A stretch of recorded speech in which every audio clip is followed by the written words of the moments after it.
Jornal da Rede Alesp conversa agora com o Caio Miachon, que é advogado, especialista em direito civil. Ele fala sobre o impacto das medidas fiscais adotadas pelo governo na economia nesse período de pandemia do coronavírus. Caio, você escuta a gente? Boa tarde, Caio, tudo bem? Boa tarde, Lilian. Boa tarde, Luciano. Tudo bem com vocês? Me escutam? Escutamos. Escutamos bem. Caio, vamos começar falando, a gente queria entender um pouco e levar ao nosso público o entendimento de como as medidas fiscais adotadas até aqui pelo governo federal e estadual vai impactar na vida das pessoas e se conseguimos mensurar como será esse impacto de uma maneira geral. Tá, vamos lá. Eu vou dividir em duas a resposta, então. Primeiro, em relação ao governo federal, tá? Existem avanços em relação às medidas decretadas pelo governo federal, salvo, obviamente, o atraso injustificado no pagamento do pagamento desse auxílio emergencial de R$600 para os informais. Com exceção desse atraso, existe um avanço, sim, com a liberação de um salário mínimo de FGTS divulgado hoje pela Caixa, com o próprio pagamento desse auxílio emergencial ocorrerá, em tese, a partir de amanhã. A postergação de pagamentos de tributos federais, como FGTS, INSS, PIS, COFINS, que foi divulgado pela Receita Federal nos últimos dias. Então, são medidas que ajudam bastante, inclusive as próprias medidas que foram divulgadas, tanto pela Caixa como pelo BNDES, para ajudar as empresas a superar esse momento com o auxílio para pagamento de parte das folhas de pagamento. Então, em relação ao governo federal, salvo alguns atrasos injustificados, as medidas têm sido tomadas e elas são satisfatórias. Agora, para os governos estaduais, as medidas, na minha concepção, elas ainda são tímidas, porque apesar da possibilidade de tributos como ICMS poderem não serem passíveis de inscrição em dívida ativa no momento, não existe, por exemplo, nenhuma iniciativa dos governos estaduais, no sentido de renegociar esse ICMS para os próximos meses, assim como também não existe nenhum programa em vista de refinanciamento desse tributo que é o ICMS, que é um tributo que incide sobre a cadeia de consumo e a cadeia de produção. Então, eles influem diretamente nessa cadeia produtiva e que é justamente o maior calcanhar de Aquiles que a gente tem nesse momento para gerar riqueza e dar liquidez ao mercado. Você acha, então, na sua opinião, Caio, que o governo podia usar mais para poder ajudar a população? O governo poderia e deveria fazer isso, porque partindo daquela premissa de Keynes, de que o Estado ele precisa intervir na economia principalmente em momentos de calamidade, a gente tem, obviamente, foi decretada uma calamidade pública em todo o Estado brasileiro. Diante disso, não cabe ao Estado incentivar as pessoas a sair na rua para trabalhar. Até porque a gente tem uma medida de saúde pública que os infectologistas dizem que é necessário confinamento. Então, diante da necessidade de confinamento, cabe ao Estado propiciar aqueles mais vulneráveis, os informais, aqueles que têm trabalho intermitente, a ajuda para superar esse momento de crise. Por que essas pessoas devem e precisam ser ajudadas pelo governo federal para esses momentos de crise? Porque essas pessoas, elas não têm capacidade de formar uma poupança. A remuneração delas é muito baixa para que elas possam pensar em poupança. Elas não conseguem guardar dinheiro ao final do mês. Então, se elas não conseguem guardar dinheiro ao final do mês, elas não conseguem fazer reservas. Se elas não conseguem fazer reservas, elas não têm nenhum cobertor para emergências. Então, elas precisam de uma ajuda imediata do governo federal. Daí a crítica que eu fiz no início da minha fala, no sentido de que a ajuda do governo federal está demorando demais.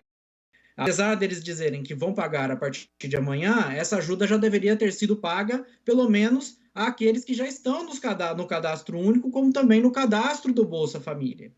E essa crise que a gente está passando, ela afeta principalmente os mais pobres. Mas por que ela afeta os mais pobres?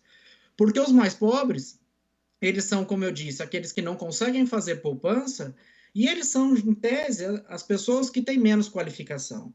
As pessoas que têm menos qualificação, elas não existe uma dificuldade por parte do empresariado na reposição dessas pessoas, porque a qualificação delas sendo baixa, a substituição por pessoas que têm qualificação igual ou semelhante, ela é mais simples. Então, para você manter esse empregado, às vezes, em certas condições, é mais caro do que você demitir e voltar a contratar num segundo momento. Eu não estou dizendo que isso é positivo, não estou dizendo que isso é legal, eu estou dizendo o que acontece. E isso acontece porque essas pessoas, não tendo qualificação, infelizmente, elas sofrem mais com essas situações de crise como essa que a gente tem passado. Caio, a gente estava conversando outro dia, né? Eu lembro que você estava falando dessas medidas também para mim, por telefone. Para os empresários nesse momento, né? O que a pessoa deve deixar para depois, o que ela tem que pagar? Imagino eu que fornecedor e pessoal é prioridade ante todo o resto de pagamentos e dívidas dos empresários de uma maneira geral, não é isso?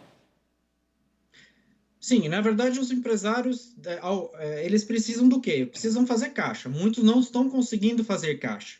Então, se eles não conseguem vender, eles não conseguem fazer caixa, ou eles se socorrem de banco, ou eles se socorrem de reserva própria. A maioria das empresas não tem reserva própria. Eles geralmente se socorrem a bancos para fazer o capital de giro, para poder girar a empresa. Então, você socorrer a banco nesse momento de crise, sem uma perspectiva de sair dela, porque a gente não sabe quanto tempo vai durar. Pode ser que essa crise dure 1 mês, pode ser que ela dure 2, pode ser que ela dure 3 ou mais, ninguém sabe ainda. Essa é a maior dificuldade no momento de fazer qualquer avaliação em relação à economia daqui para frente. Então, levando-se em conta que a gente não tem uma perspectiva, caberia, obviamente, ao Estado fazer com que esses tributos que são exigidos das empresas fossem diferidos, ou seja, postergados no tempo para pagamento. Por quê?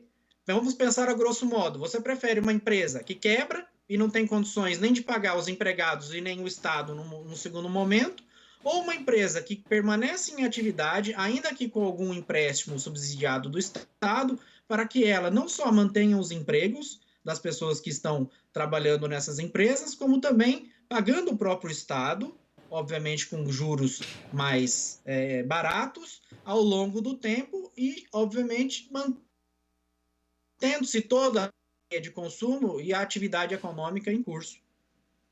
Caio, eu estava noticiando outro dia, 2.200.000 pedidos nos 5 maiores bancos brasileiros, pedidos de reestruturação de dívida. Isso foi só lá no começo, no primeiro momento aí da crise do coronavírus.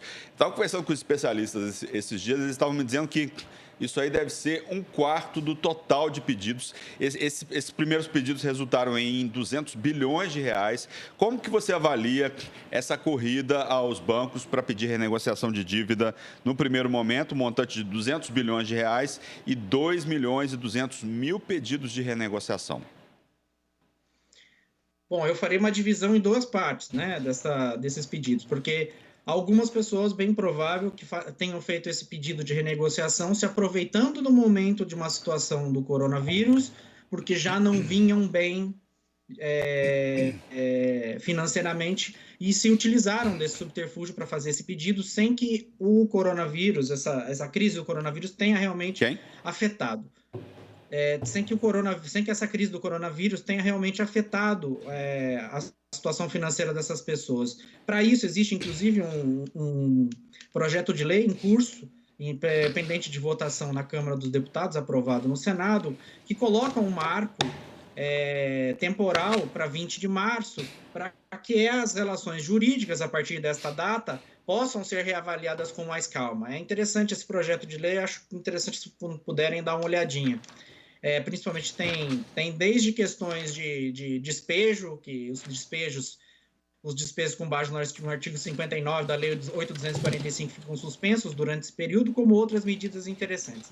Bom, em relação ao segundo ponto, que foi que você mencionou, que dessa corrida, vamos dizer assim, para renegociação, Isso era bem provável que aconteceria, e para que a gente possa superar essa crise, não só os bancos, mas também o Estado, todo mundo tem que estar disponível para negociar. Não adianta agora se colocar na mesa que eu não vou negociar e esse será o contrato que a gente assinou lá atrás, é o que vai permanecer. Porque é bem possível que os bancos não consigam receber lá na frente aquilo que, teoricamente, deveriam receber a respeito desse contrato, fora também a judicialização em massa que poderia acontecer em função disso, e é uma das razões pelas quais esse projeto de lei que eu acabei de mencionar, o 1179, é interessante, porque, inclusive, regulamenta situações semelhantes a essa. Miachon, especialista em direito civil, direito tributário, muito obrigado pela entrevista mais uma vez. Muito obrigado pela sua participação aqui na Rede Alesp. Obrigada, doutor Caio. Até a próxima. Você vai irá voltar com certeza, né? Para tirar mais dúvidas nossas. O prazer foi todo meu, Lilian. Obrigado, Lilian. Obrigado, Luciano. Obrigado a todos que assistiram. Obrigado a você. Bem,